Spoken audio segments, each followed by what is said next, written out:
Hello and welcome to Primo Roasting Equipment's Roastmaster software training. In this video, we will be going over how to start a roast. And now that we've created a profile from the other videos and we've got connected and we've got all of our settings, we're ready to start roasting. So we're connected physically to our roaster. And so once we have a physical connection, we have the settings that we set up in the last couple of videos, we're going to go ahead and connect to that roaster. When we do, you can see that the connection status is connected. And now we can go ahead and load a profile. So we're going to load an example profile, and we are going to select this test 3. When we open it, what's going to happen is you'll notice that the target dump temperature was put in, and it was also then set as your SV on your PID controller for your roaster. So you should see it reflect on your roaster as well. And then from here, we can go ahead and we're ready to start our roast. So we're going to say begin roast. And the first question that is asked is, are you sure you will want to begin this roast? If so, please ensure that the initializing steps have been completed. So we're going to say, yes, we are ready to go. And at this point, we'll see the roast timer will start, and we are looking for our next time that we're going to look up, which will be 20 seconds. From here, we'll get a temperature reading, and then the fan speed is already set at 33, so it'll be set at 33, and the gas valve will be set. Now we're going to look at this right now and see that we are at 70.3, and because we are behind the 72.3, then we are going to see an increase in the actual gas. So it opens the valve up further than the profile is anticipating because we're trying to catch up. So now we're trying to catch up, and so the Roastmaster has now made the adjustment and we are catching up. And so gas has gone to 25%, which is what the profile is expecting. And our next, at the minute mark, we're going to see that we are now over. So we're very far over.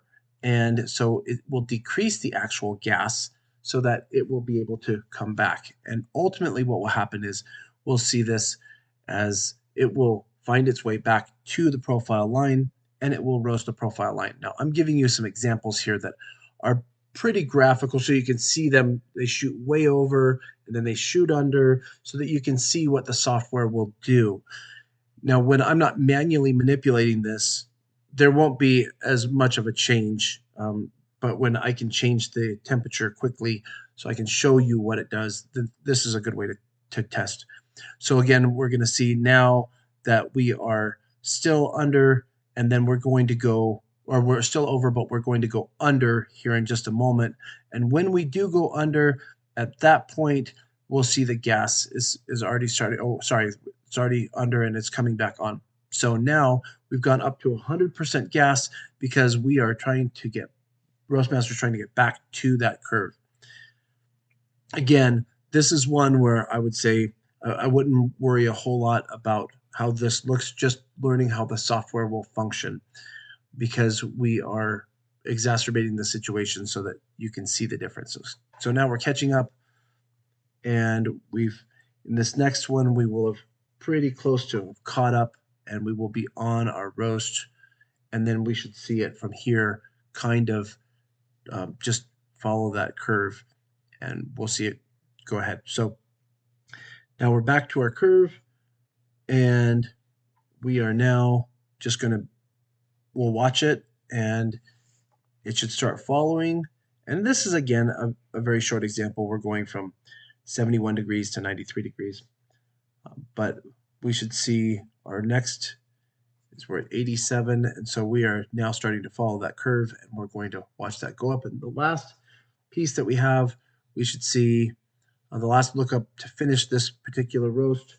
We'll just be working on bringing that in, and that will be the end of the roast. So this will give you a good idea of how this software works. So once it's done, you would then end the roast, and at this point you would dump the roast, and that's it. Now if you had fan speed control turned on, which we don't, then you would see an option like in this gas valve control where you could actually overwrite the gas valve while you are roasting. So if you recognize something is really wrong and you want to change that, you can go ahead and write out the gas at 75.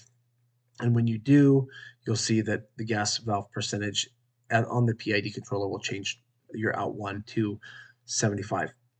So you always will have the opportunity to override something if you feel like, as the roast master, that the software isn't performing the way that it should, or you see an unforeseen situation. That's the first way that you can build that you can do a roast, and that's pretty much it. So at this point, when you do turn off your roast, there will be a history of this roast. So that will be made, and let's give you an example of that. We'll show you where that's going to go. So I'm going to open up my File Explorer, and I'm going to bring it over to where we can take a look at it and see where this is at. So on my computer, we can bring this over and we can say that we were roasting under our profiles and under our 20-second starts, and then just under our profiles, and then we have our roasting results. So under our roasting results, we can see all of the results that were tested, that have ever been tested. You can see those. So if you go, and it doesn't matter where you are in, so this roast result, so here's the folder that this is going to go into, and it's going to say the roast profile is test 3, and then it is going to, the next is the username, and that's test, and then the date. So this is what we roasted. So now, if we wanted to go take a look at what we have done, we can always go into our profile builder, and we can load that roast profile, and in our roast results, we can load this, and this is the roast that we just completed. So from here, we can modify if we need to, or whatever that we need to do. So that's the end of this video. Hope you enjoyed it. Thanks so much for watching.